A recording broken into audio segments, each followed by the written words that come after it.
My deeply held personal values are fundamentally based on the good of the family. My husband and I prioritize these values in our life, and most practically, it means that we have one. My family is not a part of my life outside of academia, but is rather the motivating force behind the difficult and joyful work that I have chosen, which of course includes the challenges of being in graduate school while having 2 young children. The reason I am here is that I believe the profession I have chosen in academia and the long-term apprenticeship that is graduate school are the means by which I can not only have a rewarding and fulfilling professional life, but also by which I can participate with my spouse in providing for our family, for protecting, promoting, and participating in the good that is family.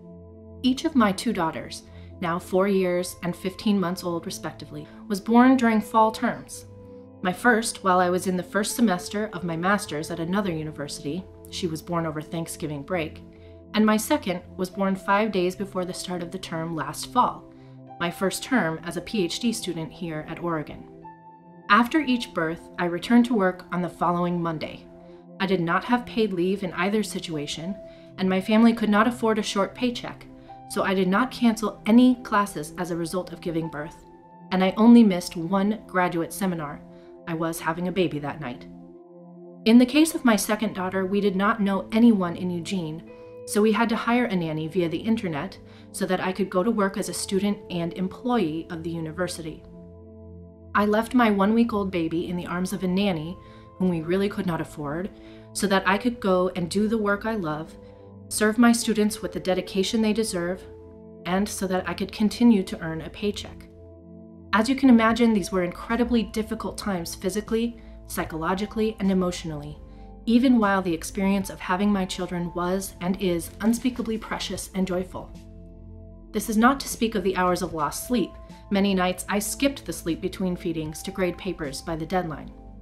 Of course, I have never expected that having a family during graduate school would be easy. There are challenges beyond lost sleep that I cannot begin to cover.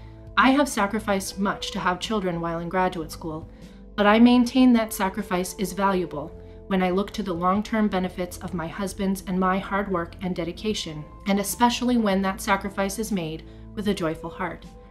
So, when asking for living wage and a paid parental leave, I do not ask for things to be easy. Even with these benefits, we will struggle to pay for childcare, my spouse's student loans, rent, and groceries. Rather, with these benefits, I ask to be treated fairly for the work I do for the students of this university. I ask for other brand new parents that they be treated humanely, that they will not have to endure the physical, psychological, and emotional difficulty that comes with leaving a week-old infant in someone else's arms until they have at least established a feeding routine and bonded with their precious children.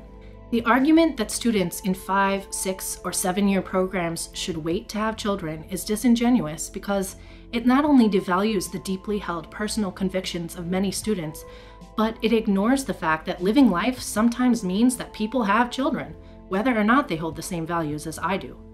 Moreover, it is blatantly opposed to any claims made by the university that it upholds gender equality, because such an argument fundamentally excludes women who desire to have children from academic work. Such attitudes limit the quality of academic discourse and research because they further homogenize the discourse community of academia and cater only to the wealthy, healthy, male, and child-free. Such attitudes on the part of the university's administration model the destructive injustice by which the corporate and political cultures of America exclude and degrade the family, even as they claim to uphold it and support gender equality.